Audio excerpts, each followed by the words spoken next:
welcome to the next session. Right now we have a spotlight multi-session. We've got 5 speakers with 10 minutes each, sharing 5 different projects that they've built or things that they're working on. And our first one is Rex St. John, who is joining us.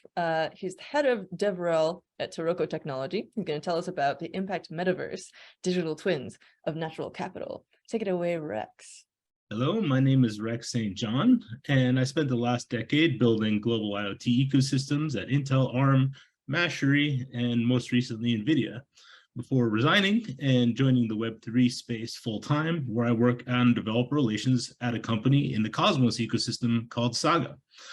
Along the way, I've gotten a chance, having interacted with tens of thousands of IoT developers while doing my work in the maker movement at Intel.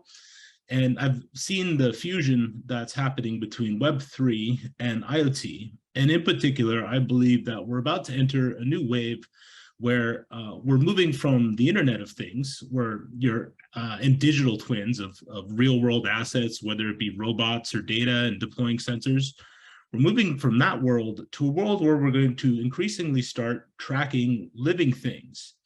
And this is going to get a little far out there. So I'm going to try and keep this grounded and developer focused. And with that, I got a presentation I'm going to share here. So let me just share this. And here we go. So I'm assuming everybody can see this. I'm just going to keep going. So the Internet of Living Things, digital twins of natural assets. And I borrowed this photo in the lower left-hand corner from the Bear ID project. If you're not familiar, Bear ID is a project which is run partially by Ed Miller, a good friend of mine from ARM. And what they do is they use TinyML to do facial recognition on bears to uniquely identify bears in the wilderness through deploying IoT camera traps. All right, so the Internet of Living Things, what's all this about? So recently you might have seen, if you're following Joe Biden's White House, that an interesting announcement went out. I'll just paraphrase what this says. It's an executive order, a new national strategy to reflect natural assets on America's balance sheet. That's a pretty far out thing for the President of the United States to have issued an executive order on. So what's this about? If you read into the executive order, which you can find if you search, Biden natural capital, natural assets executive order. And if you read through this thing, you'll see some stuff in here which is pretty far out there if you come from an environmental and sustainability background. They're talking about taking our nation's natural assets, our water, our parks, our living creatures, and putting them as part of our GDP, treating these natural assets as part of our national, economic state of health. This is fairly revolutionary. And this is something that climatologists and environmental researchers could only have dreamed of. And now we're kind of living in this world. So if you read through this article, they start using financial terms to talk about the value of our natural capital and our natural assets. And they go so far as to say, if you read this second passage, the data we rely on to describe and measure our economy is disconnected from the realities of the natural world. This disconnect in data prevents us from reaching our full economic potential. So they're saying that there's a gap. We're doing all this industrial stuff and technology stuff, and then over here we've got these natural assets. So now we got to bridge these worlds. Well, my question for you as IoT developers is, how do you think they're going to bridge these worlds? How do you get this natural capital into a state where you can track it in real time and add value to it and keep a real-time tracking of it? If you're thinking about using camera traps and satellites and IoT sensors, because being IoT developers, that's what we do. I think you're right. I think we're going to need real-time tracking, camera traps, Bear ID, elephant collars. These are the tools that we're going to be using to create this natural capital ledger that Joe Biden is talking about in this executive order. So some required reading, necessary reading. I think if you're used to the traditional IoT space, you're used to everything being tracked as being dead stuff. It's like, I'm going to track this robot. I'm going to track this package. We're going to do supply chain. In the future, I think I recommend reading this book called Donut Economics, which introduces this new worldview where these economists have taken a look at supply and demand and the way that human beings kind of evaluate our economy in the past. And they say, hey, that's been good for the last 200 years, but look at all the downstream damage that this has done to the environment. It's like, if we burn off all this oil and coal, it might cause our economy to do well, but it has these downstream effects which are not accounted for on any tracking that we're using. So the book Donut Economics introduces this new model where they demonstrate that, okay, you actually have to, it's an equation where you say, okay, all this economic activity is great, but you have something on the other side, which is how much damage are you doing to the environment?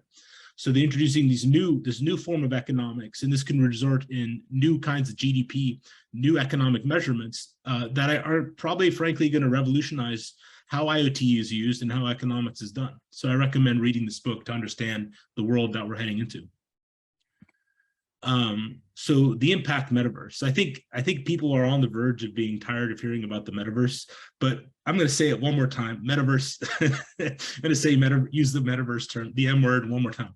So what is the impact metaverse? It's the emerging field of creating digital twins of living assets, living animals, trees, tracts of jungle, elephants, you name it. So we're going to combine IoT and this climate and sustainability movement together. And then we may add a little bit of blockchain, and I'll talk about how that's going to work. And a lot of people may not want to hear about blockchain, but actually it's going to come into the picture in quite an amazing way.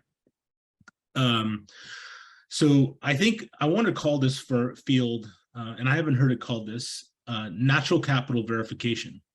So Biden says we're going to have a national ledger of natural capital. And I'm coming from the IoT space, and we're coming as developers, and we're saying, well, let us help you prove that this stuff exists. If I used a camera trap and I saw a bear 6 weeks ago, how do I know that bear is still alive? Like, how do I know that that bear is still something that belongs on a national balance sheet, belongs in a natural capital ledger? So with natural capital verification, we're seeing this emerging field where we're going to fuse a set of different fields together. So there's projects like Moss.Earth, who are located in Brazil. And what they've done is they've used the Vera standard carbon registry to register a project. And if you're not familiar, the way I'm going to talk a little bit about these carbon project registries. So there's these carbon project registries that are treated as the standard by most developers. And the way it works is if you're a developer, or you've got like a tract of land, or you've got something green, or you're planting kelp farms, you take this project which offsets carbon and you register it with a standards body. And you can go on this, Vera is the largest one, Gold Standard is the second largest one. You can go on their websites and see thousands and thousands of projects there that are linked to real people. And these are projects that have been looked at and certified by experts. They say, yes, indeed, this project does indeed offset carbon. We're going to certify that this is a real project.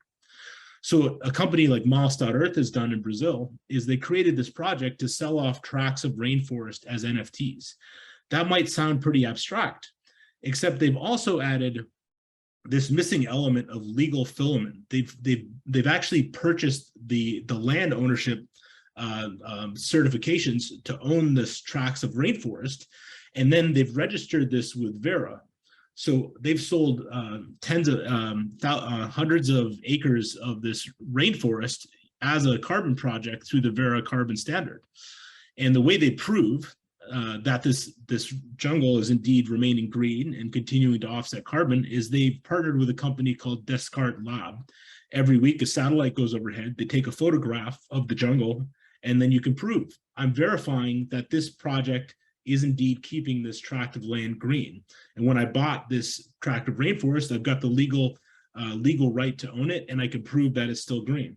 So you can see how the sensors, IoT, carbon registries are all coming together. And in this further emerging area of what's called a blockchain observer or a blockchain oracle. This is Chainlink. This is another project called XYO. And you're also seeing these emerging marketplaces such as the Regen Network, the Regen Marketplace, and the Nori Marketplace.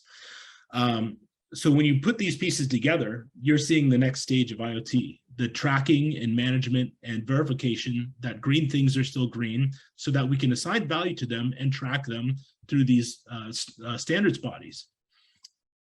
To talk a little bit more about what these carbon marketplaces do. So this is pretty exciting as a developer, because what we're seeing is that these technologies, which originally began in the blockchain space, are now reaching a state of maturity where there's APIs and SDKs available so that you can buy and list these assets in these marketplaces programmatically. So Nori has a great example of this. So here's some resources, things to click on and learn more. And that's natural capital verification and the Internet of Living Things. Wonderful. Thank you, Rex. I love this last slide. It's very clear cut. It's exactly what I want. Just like a list of links to click. Thank you so much. And our next spotlight, another 10 minutes, is going to be Markus Leutwyler, who's going to be talking about a DIY open source CO2 sensor for STEM education in schools. He's a CTO at Make Human Technology. I'm very excited to have Markus on it. Hey everyone, I'm Markus. I'm hailing from Bali, and you might ask, what the hell isn't he from Switzerland? What the hell is he doing in Bali? I'm actually joining the Fab Festival here, and the Fab City Island Challenge will deal with hydrogen and solar and floating stuff on the sea. It will be really interesting. So it's 2:35 a.m. here.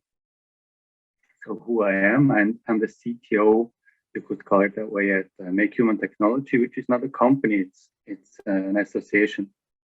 So maybe I'm not the CTO, but just like the technical person at this association. What do? I create products. This nerd, as you can see. So sensors, IoT, LoRa, satellite communication, all crazy stuff, and hydrogen and solar, just everything that's interesting. And Make Human Technology, the goal is to have open source tools to improve education. So, and what I want to talk about is just one of the things we did. This was a CO2 sensor for schools. So at the end of 2020, we saw, in terms of the pandemic, that we need to monitor CO2 in the room, the classroom, in other rooms too. So the question is, how could we do this? And then together with others, we were like, hey, let's create a product basically consisting of a microprocessor. Actually, switch to my slides, which are all jumbled up. Oh, well, there we go. Become humantechnology.org if you want to check out the website. So we created an open source CO2 monitor for schools that you can build yourself. So you get the kit. It consists of a sensor, a microprocessor, 9 cables, and an LED ring. And then you connect everything together, which is quite easy. Flash the software to it, you can use the browser, and then you can use it. It shows on the LED ring green, orange, or red if the CO2 level. And then you know when to open and close the window. So it's very easy to improve ventilation in the classroom. If you add Wi-Fi data connection or also LoRa, then you can even send the data somewhere else and then look at it. So it's all about data literacy, data, what is data, and also what is CO2, what does it mean? What does it mean when it's too high? So you can use this product as a tool to teach kids about the pandemic, but also about technology and data and all that. So that was created, and then we went out to schools and said, hey, you can have it. They bought it, the kit, they could assemble it. It's locally made with a 3D printer and a laser cutter. Some components that are globally sourced, like a microprocessor. And the LED ring is from Adafruit, I think. So we had a lot of kids and their teachers assemble those devices. And I think we probably have by now around 180 devices out in 25 probably schools that they use. And then we added some more components. So now you can also monitor particles, fine particles, particulate matter, I think it's called in English. Then there is also a standalone particulate matter sensor for the outside, so you can watch your outside air. And also in terms of the pandemic, we also created an air cleaner.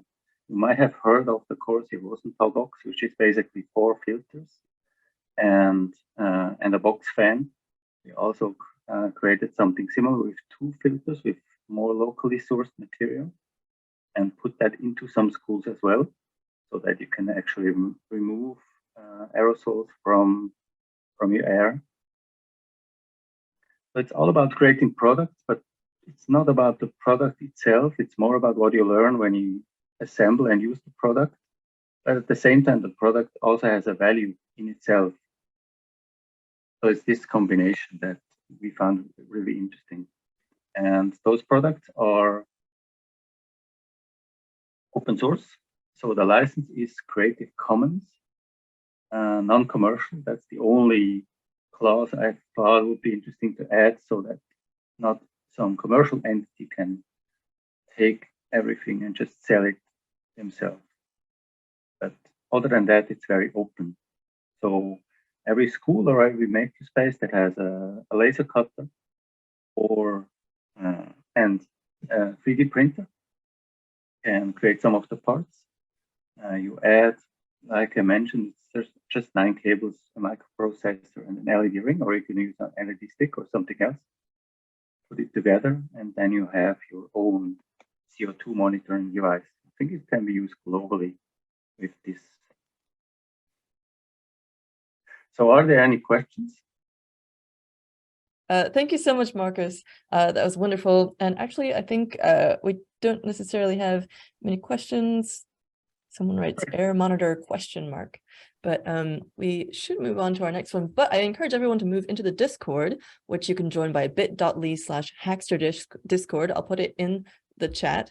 And next up, we have Peter Ma, who's a co-founder at SiteMana. He's going to tell us about clean water AI, which we've seen a ton on Hackster. He's won several contests with this project, I think, and it's cool that it's continued to grow. Take it away, Peter. All right. Hello, everybody. It's like, you know, and I'm supposed to get like, hello, Dr. Nick. So my name is Peter Ma. This is one of the projects I built a couple of years ago. It's called the Clean Water AI. According to World Health Organization, over 2 billion people are still drinking contaminated water around the world. And these includes, you know, because it usually is the source of the water is close to the feces. This is basically have cholera, as well as E. coli is one of the most common infections. And when you think this, you know, this is your third world problem, and the Flint kind of showed us differently, because in the United States, even our water is not completely safe with other sort of contaminants. The idea is that how do we run the, how do we really run a water detection system in real time, and also can run offline?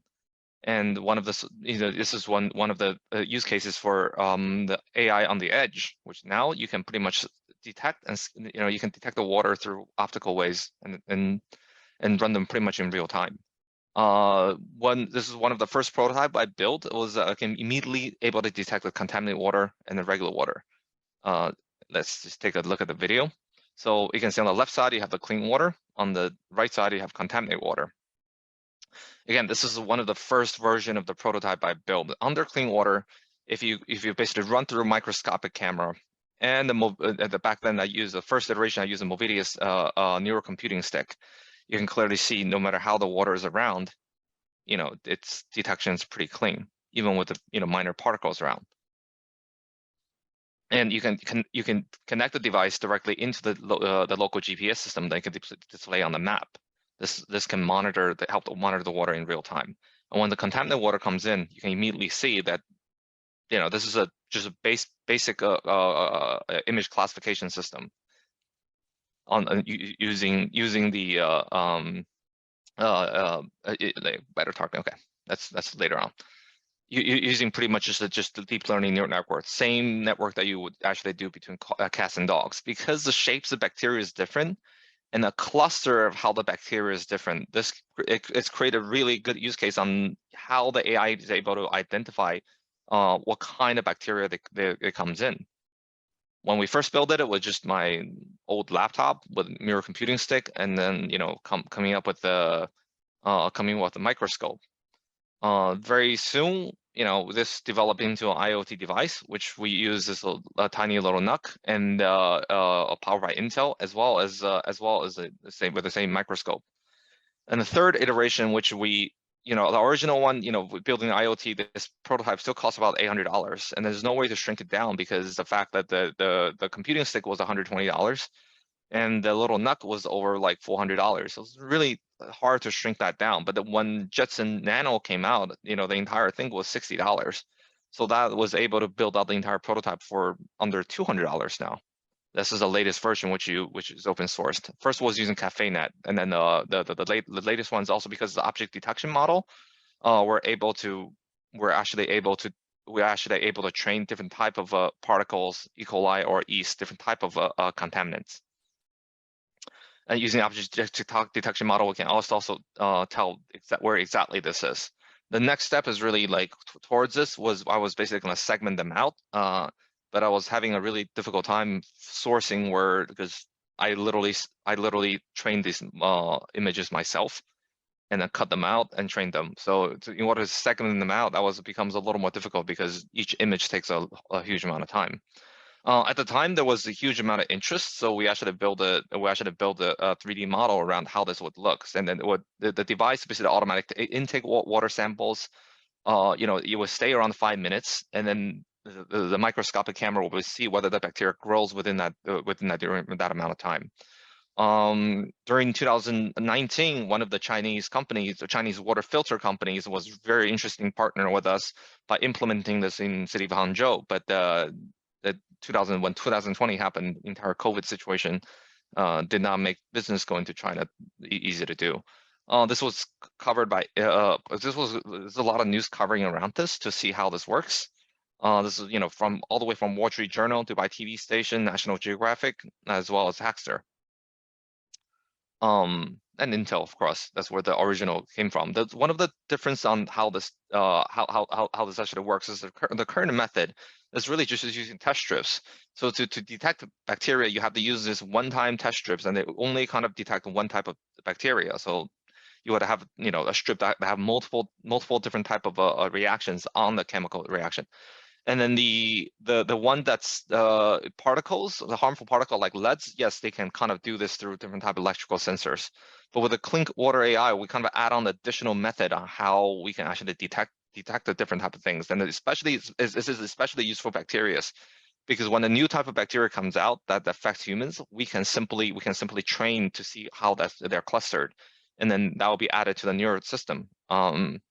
There isn't really a lot of ways to monitor water, and this is like the USGS. You can see this is a thing that they can kind of like, they can only do pH level, dissolved oxygen, nitrate. There's really not much. So as Clean Water AI, we're not really like, this provides a solution as a supplement to what's currently out there, rather than replacement, because it can actually like help to collect more information to see how our water sources are. So the specific thing we're targeting was basically local governments, and this requires very little maintenance. You can ensure the water quality in real time, because it's a camera based. We essentially can build almost like the security camera for your water source. And once you detect the water source, it is where the problem is. You can immediately have actionable items. Such if it's like next to a public bathroom, there could be a leak from the public bathroom into the water source. And that itself will save billions of dollars just in healthcare alone. So this is from Fast Company, like in Flint, a city of just over 100,000 people. Simply fixing the water system that doesn't poison residents is expected to cost over $500 million to $1 billion. The entire the latest version is basically open source on Hackster. You can check like tinyurl.com/cleanwaterAI. Again, my name is Peter, and I'll take any questions. Peter, you're doing such cool stuff. Tell us how much is a microscope. So microscope on this you can purchase from Amazon. Yeah, follow answer live. Yeah, you can answer. You can purchase this on Amazon for like less than $100. I think right now it's about $89. But in wholesale, if you just need the scope and camera itself, it's actually much more cheaper. I can't, it's under NDA, but it's much more cheaper. Entire device eventually can shrink down to under $150. And if you go directly to the manufacturer source, the entire device can get down to under 100 if you're manufacturing at large scale. A microscope, you just go on the Amazon. Yeah, this the one that's used in the sample. I bought it off Amazon. Just type in microscope, and you should be able to see. The M scope was the one that I'm using. All right. Any other questions? Oh no, M scope, AMSCOPE. Do you have excessive knowledge in biochemistry? I did not when I started this, but like eventually you learn more. Like eventually you actually learn more and more. So this way, you know, my condo has tons of this bacteria of all sorts of different sorts, from Salmonella to E. coli to all sorts of like weird bacteria. And but those are like, I just make sure those glasses don't break. I was gonna say containment. Yeah, Careful, Peter. it's a little hard to bring them to demos because especially on the planes, and you got to make sure those the glass strips don't break. Ooh. But just understand your mouth have a bacteria itself. If you really want to train, you can just train your saliva. How do you train your model every type of scope light source? You train like I've been using same scope for a very long time, so again, I didn't really take any public data. So how I really did it was I literally took like I literally took like 10,000 images and then and I sent it to Myanmar. I found someone to train this for me, and then some college students, and then but after my demo was done, and she was not very happy about the work, and then so I started finding out nobody really want to do this type of work. All right. Unfortunately, we don't have any time for any more questions, although there's a fun one about the HOA in there that hopefully perhaps you can do in the chat or in our Discord. Thank you so much, Peter. That was awesome. I love this project. I love that it's still going as well. It's my favorite thing is when something that's built for hackathons, continues to live on, and it's not just like it's there and then it's gone, because I know that we've had conversations about this before, but I love that that's one of your values. All right, so next up we have Jeremy Losaw, who is Director of Engineering at Adventis Partners, who's going to tell us about international innovation. Take it away. Yeah, like they mentioned, my name is Jeremy Losaw, and I'm here today with Adventis Partners, and I'm here to talk to you guys about sustainability and international innovation. So a little bit about Adventis Partners first. We are a full-service product development and marketing firm in Charlotte, North Carolina. And for 20 years, we've been helping people both develop products and get them marketed. So we're a one-stop shop. You can come in with a napkin sketch, and we can design, build, market, manufacture your product for you. And so in numbers real quick, so our marketing team, which is really great at crowdfunding, when they've raised $350 million over the 10 years they've been doing Kickstarter and Indiegogo marketing.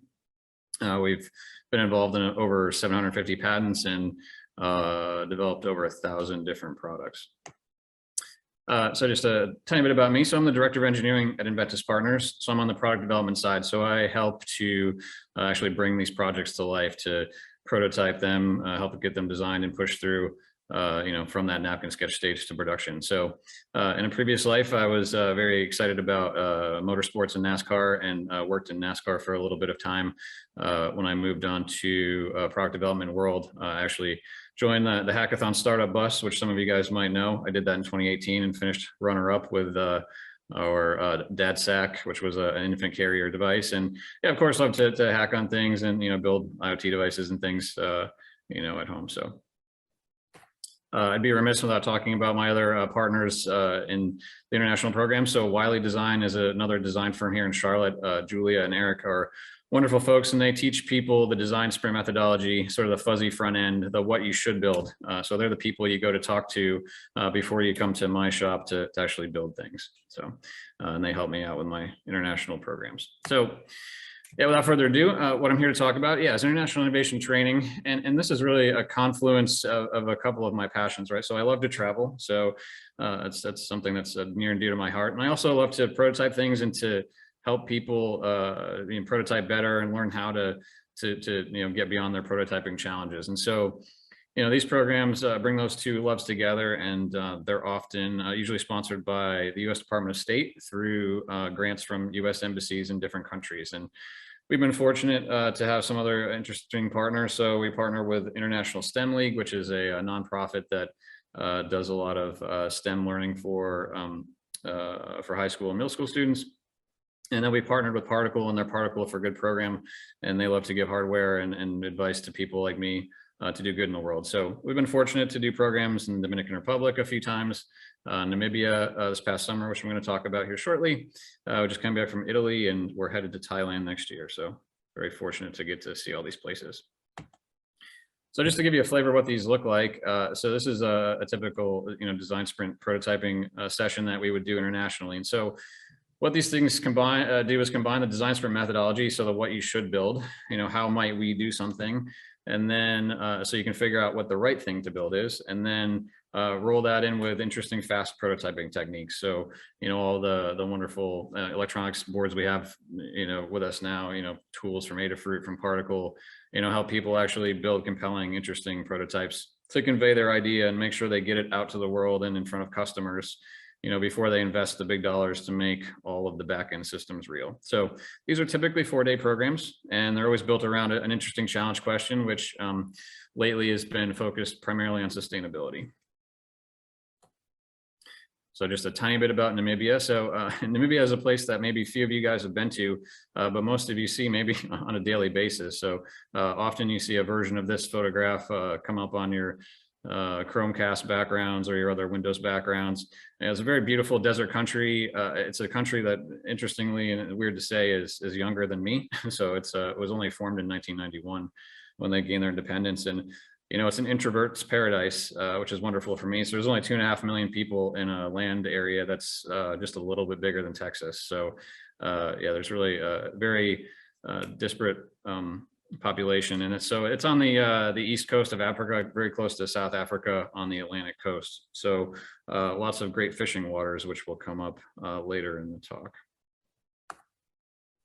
And so, like I said, we went to Namibia in July of 2022, so just a few months ago. And here's some images from our boot camp that we ran there. So our challenge question was focused around how might we use technology to preserve and protect Namibia's natural resources. So Namibia, being a very isolated desert country, has some interesting animal and plant life, right? They have all the great safari animals, lions, elephants, giraffes, and they also have lots of great plant life, which is very speciated.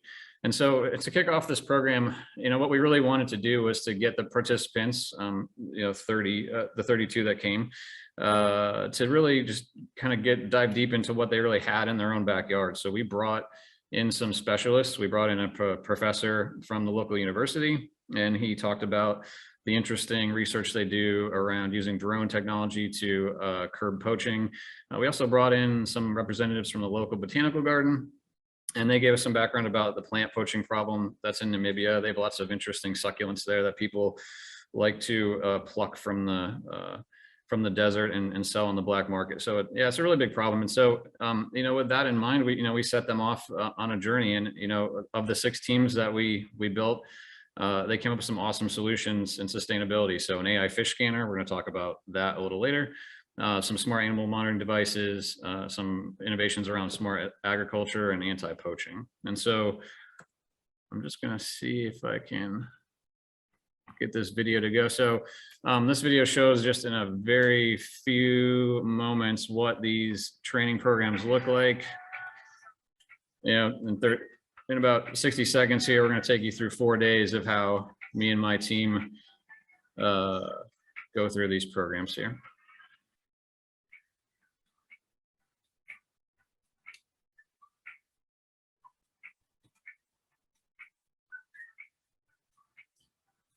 So in the beginning, lots of sticky notes, lots of, working alone together, deciding as a group what we should build, trying to find the the most promising ideas to come up with.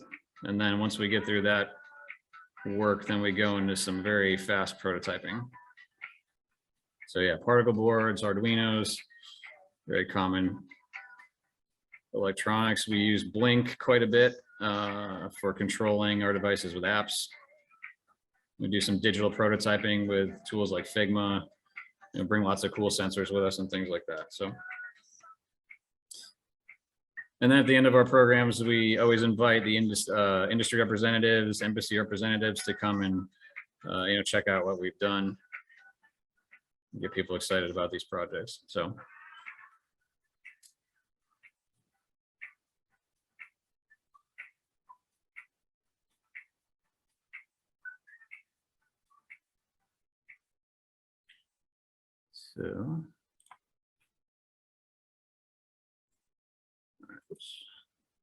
Okay, so with that in mind, just real quick about the AI fish scanner. So this was one of the products that came about in this hackathon, and it was inspired by a kind of an interesting story from 2019. There was a big fish scandal, what they called the fish rot scandal, and it was basically like this Icelandic seafood company was bribing some government officials to get a broader swath of the fish harvest for that year, and it took down some government leaders, and it was honestly quite embarrassing for a lot of the Namibian population, especially the folks who were in our boot camp. And so using that as like an inspiration, they decided that to come up with an idea to use AI to scan the fish catch, right? So sort of for two reasons. One, to force compliance, right? So having all the boats go through something like an AI fish scanner.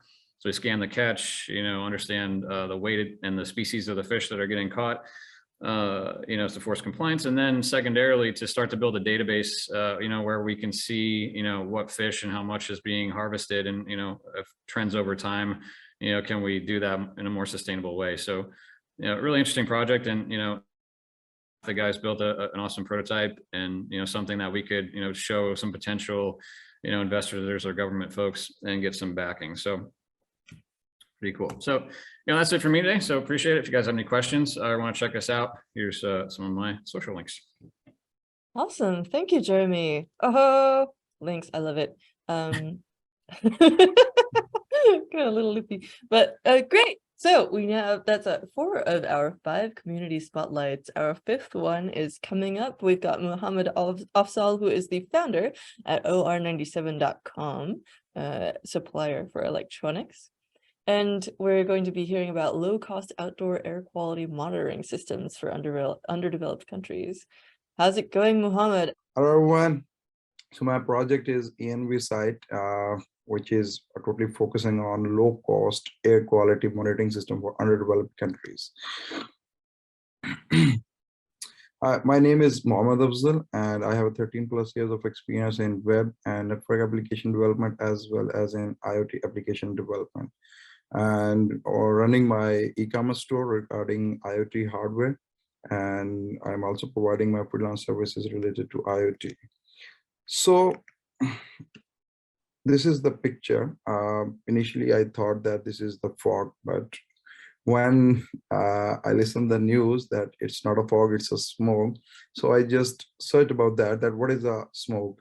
So this happened due to the rapid growth of industries, and in industries, when people are deploying the industry, they didn't take care of the environmental factors. They just deploy the factory and they just know that we need to earn the profit. But with the passage of time, it increases, and now the result is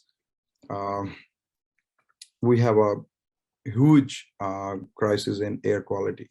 So this is the world map. It's showing the green icons are good to go, but if you see the yellow, purple, red, orange, and different colors, which are representing a different level of hazardous gases. So this is the story behind all of the stuff. So what did our government has taken a step to deploy air quality monitoring system across different cities in Pakistan, but they didn't deploy it in the whole country. They just only deployed in the major cities like in Karachi, Lahore, and Islamabad. But the issue is that, what about the other cities? So there is a solution that we have a monitoring systems, but the issue is that these are the cost expensive systems, which is not easily deployable by individuals, or you can say that by NGOs. So what's the reason behind the ENV side? That it's easy to build by everyone. Everyone just take a hardware and assemble it and deploy it into the field so they can monitor. And the number 2 point is that it will be a low cost and easily accessible hardware to everyone. And the number 3rd is free cloud services that we're going to talk about. That no need to pay extra stuff. So you can get the free cloud services to visualize your data and download your data for future usage, just like to apply machine learning or AI to predict about the air quality.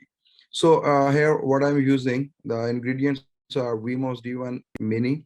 It's cost around $3 and it's a Wi-Fi enabled microcontroller. And for temperature and humidity, I'm using DHT11 or you can use DHT22. And for air quality monitoring, I'm using MQ135, which is around $2. And for cloud, I'm using ThinkSpeak. It have 2 variants, paid and free. And we are good to go with the free as because we want to send the event after 5 minutes. So ThinkSpeak allows us in a free version. So if we totally calculate the cost, I think it's a less than cost to a 1 large pizza. And the pizza creates a carbon and produce more dangerous air quality. So I think you need to spend some money of your pizza on that device so you can contribute to the community.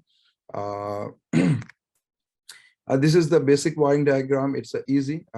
Any person can attach the sensor with the Wemos G1 Mini, as we are using only 2 sensors.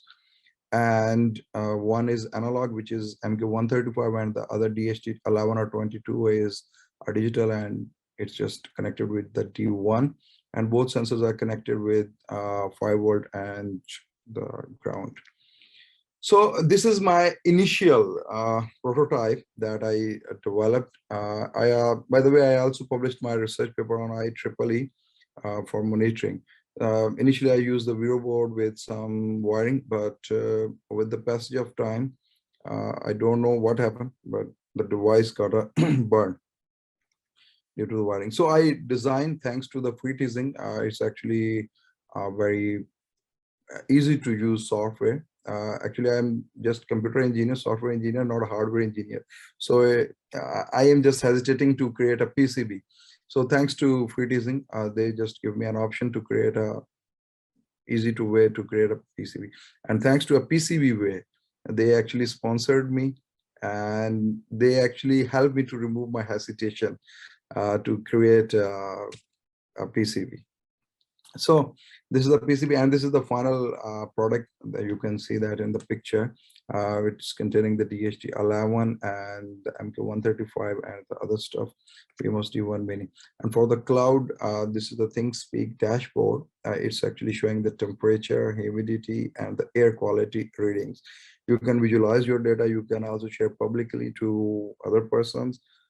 And you can download the data in a CSV format or with the different time zone daytime stamps to populate with the machine learning algorithms to predict the future air quality, or you can say that temperature or humidity. The project is open source. I wrote all the stuff on Hackster, and you can follow your apps. Actually, you can't follow up because it's a slide. I will share the URL in the Discord channel, but the GitHub URL is easy. You can just type the ENV site and you will get my repo, and it contains all the code, designs, and yes, PCB Gerber files if you want to print.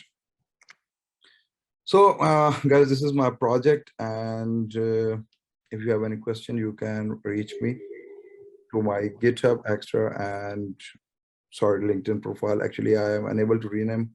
This is my LinkedIn profile. And I think we have 2 minutes left. So if you guys want to contribute, still we have enclosure left. If you guys want to help me, actually it's a global cause. So if you are a 3D designer, you can just create its enclosure box.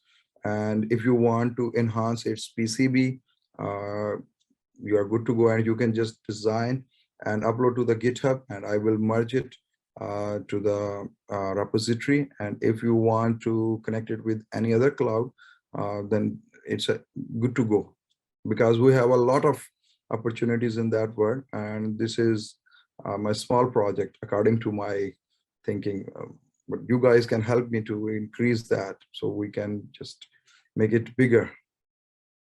Awesome. Thank you, Mohammed.